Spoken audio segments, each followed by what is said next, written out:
الكرة تعود إلى شيركو، الجناح الطائر لأربيل والظهير الموجود في منتخبنا الوطني. عطوان يكشف الخطوط، عطوان الله، ركنية مع مطالبة بوجود ركلة جزاء، والغضب على سعيد على الحالة الأخيرة. لمسة يد موجودة، وبالتالي العودة والمشاورة مع أكرم علي وركلة جزاء في هذه اللحظات. ركلة جزاء جراء لمسة اليد، هنا ركلة جزاء مع الهتافات في استاد المدينة. الجماهير بدأت تهتف، وركلة الجزاء تأتي الآن مع اعتراض من الجانب الزامبي على الكرة الأخيرة. هنا الراية أتت من أكرم علي، ويوسف سعيد يقول هنالك لمسة يد وعدم رضا من الجانب الزامبي. ننتظر الإعادة يا مخرج. لاحظ هنا عرضية كريم، الثنائية ما بين حسني وعطوان. عطوان دخل وعطوان سدد نحو المرمى. هل لامست؟ نعم، شرعية وركلة جزاء. 10/10 يا أكرم، ورؤية تامة لمساعد الحكم وضرغام إسماعيل في انتظار تنفيذ ركلة جزاء الآن لمصلحة منتخبنا الوطني، مع اعتراضات من الجانب الزامبي. والحالة الأخيرة شرعية تماما، وجود لمسة يد، كرة باتجاه المرمى، وبالتالي ركلة الجزاء صحيحة. وهنا ضرغام إسماعيل. كان من المفترض أن يكون هنالك طاقم تحكيم من البلدان المجاورة، حتى ممكن من دولة الكويت أو الأردن، أن يقود هذه المباراة، لكن فضل الاتحاد العراقي ولجنة الحكام قيادة المباراة من يوسف سعيد. المحاولة، الله، جول جول جول! ضرغام إسماعيل يضع الجول في هذه اللحظات، والهدف الأول عند الدقيقة 10 في استاد المدينة. يضعه ضرغام إسماعيل من علامة الجزاء، ومنتخبنا الوطني لا يحتاج لمزيد من الوقت كي يسجل مبكرا. بصمات شهد مع نظرات واسانوفيتش.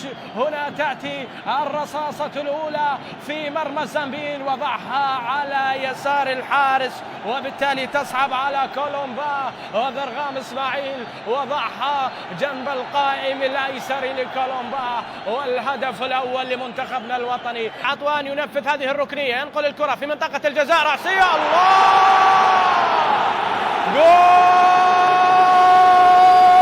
جول ثاني في هذه اللحظات. وبالتالي المرمى المحصن بالرصاص هنا يتفكك بزعرة أسد، وهذا الأسد العراقي والقائد الفذ أحمد إبراهيم يضيف الهدف الثاني. عدنا بخطورة كبيرة، عدنا بالكرات الرأسية، عدنا بالكرات الثابتة. منتخبنا في أروع أداء. الكرة نقلت من عطوان وبالرأس على يمين كولومبا. تأتي هذه الكرة، ماذا يجري في استاد المدينة؟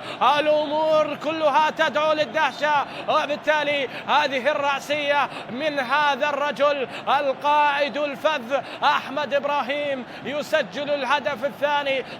صعبة على كولومبا، وبالتالي ثنائية للأسود مقابل لا شيء للتماسيح. وفي استاد المدينة لا زال المشهد مستمر، الكرة في المرمى، وبالتالي الهدف الثاني يأتي. الروح عادت والأداء على المستوى العالي عاد، وما ننتظره حبيب. والكرة تلعب الآن في منطقة الجزاء، فرصة زامبيا،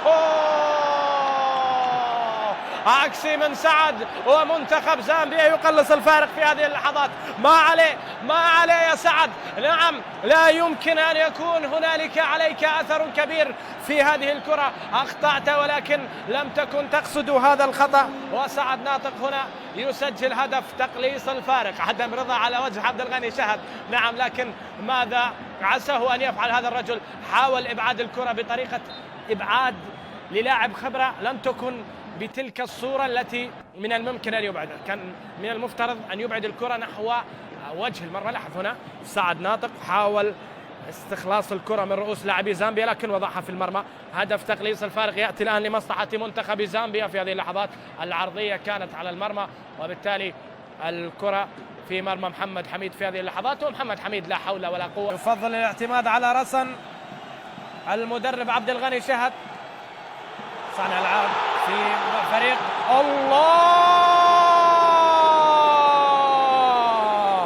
البحث عن الحسم والحاسم يظهر لك في كل مرة، والكبار لا يحتاجون إلى مزيد من الوقت كي يثبتوا قدراتهم. وهنا أيمن حسين يضعها على يمين حارس المرمى، ومن تسديدة قوية الكرات التي يتقنها أيمن على يمين كولومبا.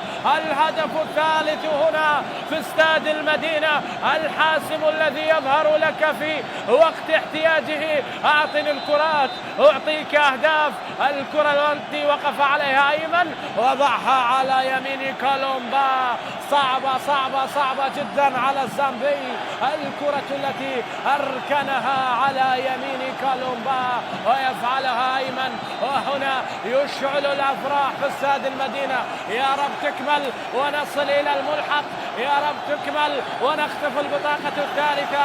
هكذا نريد الأداء. المباراة ما تبقى من وقتها إلا القليل، والمفترس